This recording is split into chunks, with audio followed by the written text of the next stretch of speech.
Good job tonight. Ready to go? No, I'm on armor. Oh, he's not going to fight me. He's good. He's a champion. Don't worry. What's wrong? Whoa. Come on, relax, boys. Relax.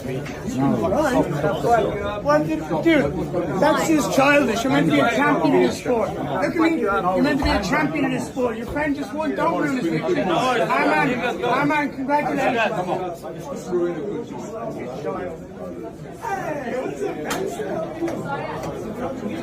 You're meant to be a champion of this sport. You're a child. You're taken away from your friend's win over here. How about you calm down, slow down, and have a bit of respect for your friend over here rather than trying to steal the headlines? Do you want the honest truth? It's dick energy.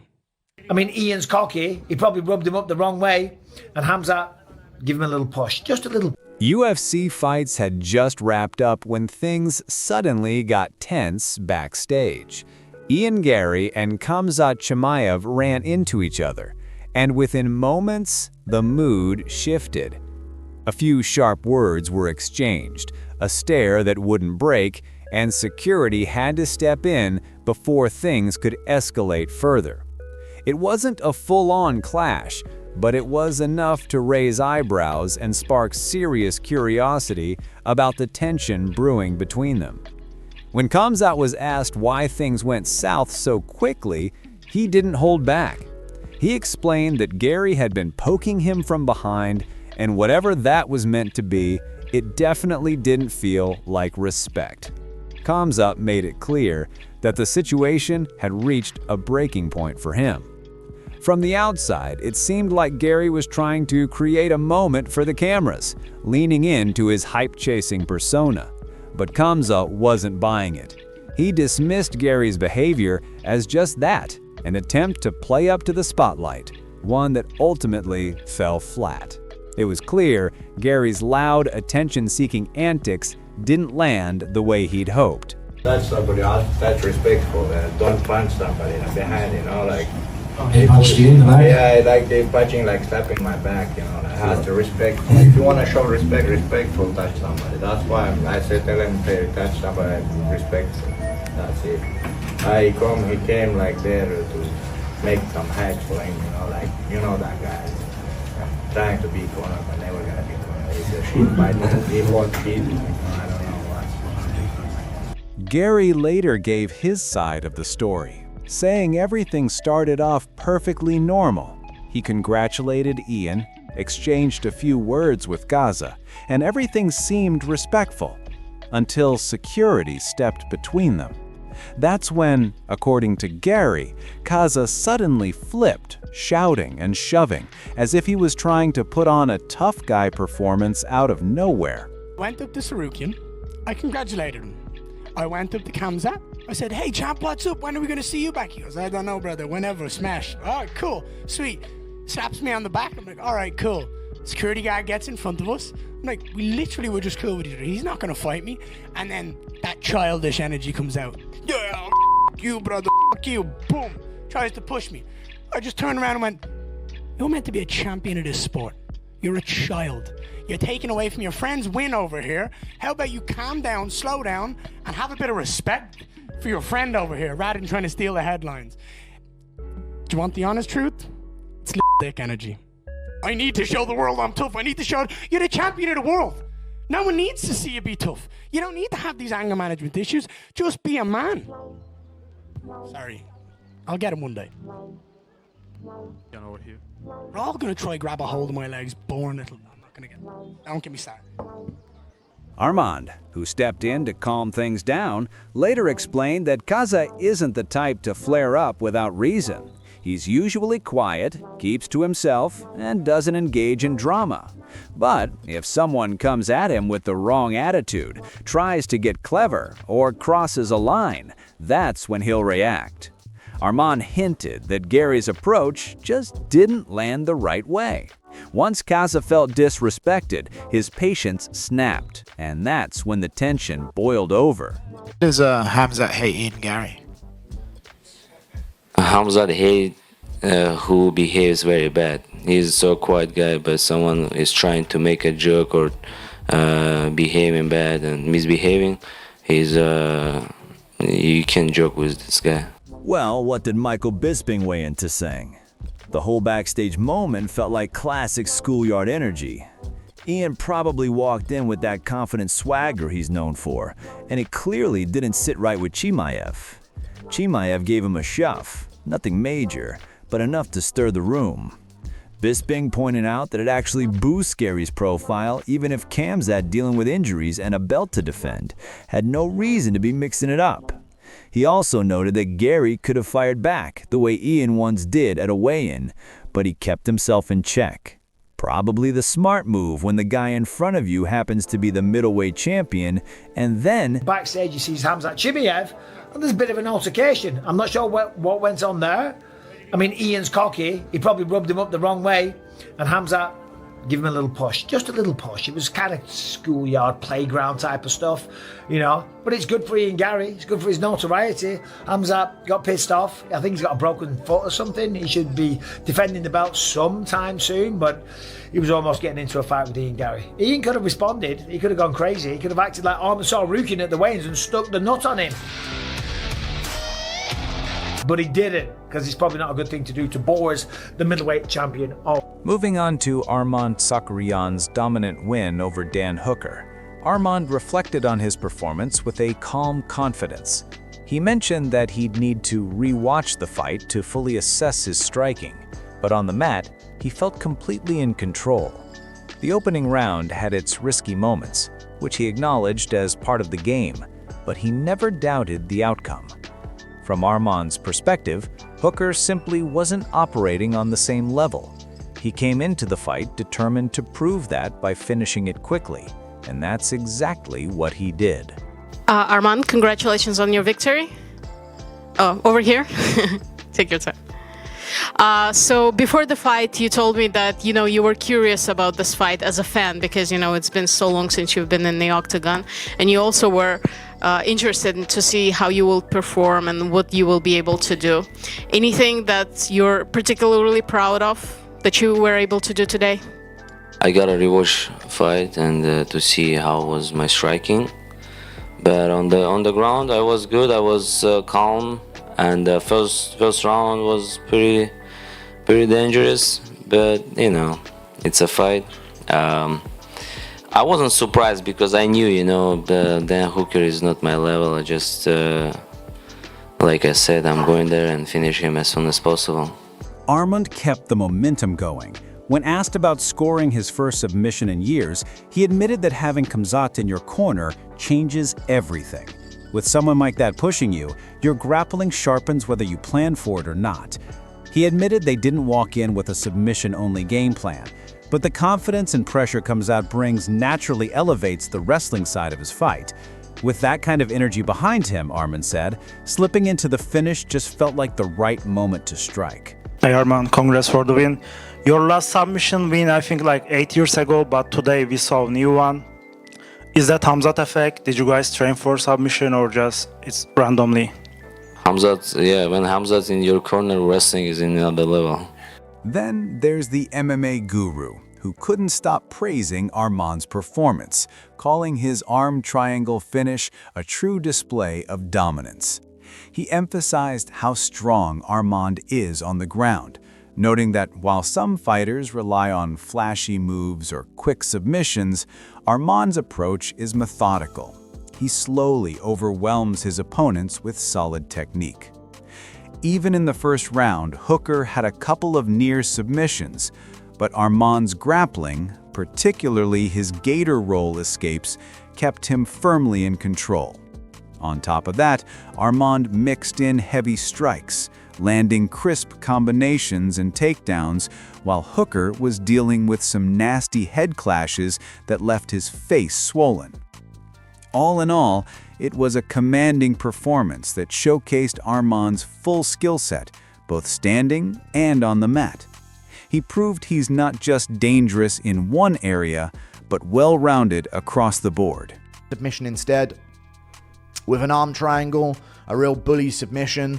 He's so strong, man. Arman's so strong in the grappling, and he beats people up on the ground. This guy ain't boring. This guy ain't Makhachev JDM-ing someone or Chimaev Duplessing someone. Duplessing someone. This guy's fucking beating people up on the ground. And in round one, listen, Dan Hooker had a couple of moments where you thought, hang on a second here. You know, he nearly had a couple submissions over Arman Tsarukyan with the guillotine twice in round one. But Arman's very good at escaping those. I don't know if there's a better gator roller in the sport than Arman Tsarukyan, because he constantly seems to escape those submissions. And yeah, really good job spinning out of things, ending up on top, getting takedowns over Dan Hooker. Dan Hooker stuffed the early takedowns. Both guys ended up landing some good shots on each other. But Arman was cracking him on the feet with big punches early. I think he landed a good two-piece combo on Dan Hooker. And then he kneed him. There was a head clash. There was like 2 head clashes. And I think that really badly swole up Dan Hooker's face. He then pointed out a vicious knee from Armand in round 1 that caused Hooker's brow and eyes to swell up, followed by some heavy elbows on the ground that added even more damage. Armand kept the pressure on, both on the feet and on the mat. In round 2, both fighters landed strikes, but Armand had the edge. Once he secured takedowns, Hooker's guillotine attempts looked threatening at first, but they lacked the scrambling ability of a seasoned grappler. This allowed Armand to maintain full control, neutralizing Hooker's submissions and staying dominant throughout. But there was also that big knee to the head from Arman in round 1 when Dan Hooker tried to sort of escape wrist control that looked like a bit of a cage grab, glove grab, sorry. But it's all good. But then he kneed him in the face. Arman kneed him straight in the face, right in the forehead like that. And it really badly swole up Dan Hooker's entire brow ridge above his eyebrows and on his eyebrows. And his eye started swelling up in one of the rounds as well as it went on with the elbows on the ground at the end. Then the eyes started to swell up. Then round 2 came around and I thought, you know, both guys are doing all right on the feet. Both guys are landing some shots. Arman's landing a few more, but Dan Hooker's landing a bunch of kicks to the body. 5 of them, I guess, in hindsight. But then Arman gets him down and it's too much. Dan Hooker's jumping guillotines. They look like they're in. They're not. He should have been scrambling with the guillotine. I feel like he could have got top position from the guillotine attempt in round 2. But some of these guys that aren't born wrestlers and haven't been grappling for a long time, they don't scramble with their submission attempts. Michael Bisping praised Armand's performance, saying that while Hooker looked solid coming in, Armand was on another level. He dominated on the feet with powerful knees, kicks, and strikes that landed with authority. Then, once on the ground, Armand took Hooker down, rained down elbows, and made life miserable for him with his control and ground game. Round 2 was more of the same, ending with a textbook choke finish. Bisping added that there's no shame in losing to Armand, who represents a new wave of fighters. Armand's skill and dominance were so impressive that Ilia Topuria, reportedly present at the event, even said he'd rather vacate his belt than face him. I think he convinced a lot of people that he was going to do well. And, you know, granted, he has beaten the likes of Mateusz Gamrot that beat Arman Tsarukyan. But tonight, Arman was fantastic. On the feet, he cracked him. He connected with knees, kicks. He butchered up his calf. I mean, everything that he was throwing was landing with authority. Then he took him down, almost crucifixed him, elbowed the crap out of him and just made life miserable for Dan Hooker. And then in the second round, it was more of the same. He went out, butchered him up, landed some shots, took him down, and then choked him out. Listen, no disrespect. Dan Hooker's incredible, right? And there's no shame in losing to Arman Tsarukyan. Bisping broke down Ilya's earlier comments, suggesting they sounded more like mind games than actual fear, just a tactic to get under Arman's skin. However, he warned that casual fans might misinterpret it as hesitation, especially with the lightweight division being so stacked. Bisping emphasized that Arman has more than earned his spot as the clear #1 contender. With the championship picture becoming increasingly crowded, he stressed that it's important for Ilya to clarify his intentions moving forward, so there's no confusion about where he stands in the division. New generation, he was to fight Ilia Topuria. Ilia Topuria was in attendance, but he has been very quiet, and he did say that he would rather vacate the belt than fight Arman Tsarukyan. I'm the world champion. I'm never gonna give him a chance to fight for title. I will be like, listen, if that's the case, take my belt. No, I don't think he was saying that because he's scared. I think he's just saying that to wind Arman up. But if you're a casual fan or you don't understand the mind games, you might think that Ilya's scared. But Ilya does need to come out and say something, because obviously there's a logjam now at the top. There's Arman, who's rightfully the #1 contender, who on meritocracy. On the other hand, Robert Whittaker mentioned a few things in the fight that caught him off guard. He first pointed out Hooker's strategy of trying to work from the outside, keeping Arman at the edge of his reach. But what really surprised Whittaker was Arman firing that early body kick, something he didn't expect. However, he quickly understood why Arman went for it, because Hooker wasn't likely to shoot for a takedown on him. Whittaker noted that once Arman secured that first clinch against the fence, everything shifted. After they broke apart, Arman immediately slid back into Hooker's space, closing the distance and never giving him the chance to reset or find any breathing room. From there on, Arman was in complete control. Yeah, I guess I was surprised by a couple moments in the fight. I thought, out of the gate, we saw Dan Hooker trying to utilize his reach and range to keep Arman away. Okay, we saw him. Like, I was surprised. Oh no, I'm not.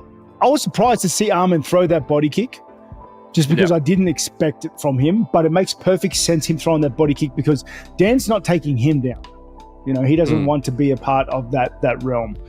So, yeah, I thought Arman did like a great job of just pushing up against the fence. What is surprising is Arman was a little wary of the distance of Dan Hooker at first, but then they had that first contest against the fence, and it feels like to me, and tell me if you felt the same or differently, that Arman after he pressed up against Dan, had him on the fence, Dan got off the fence, Arman crept into that space of Dan and never left it again. Yeah.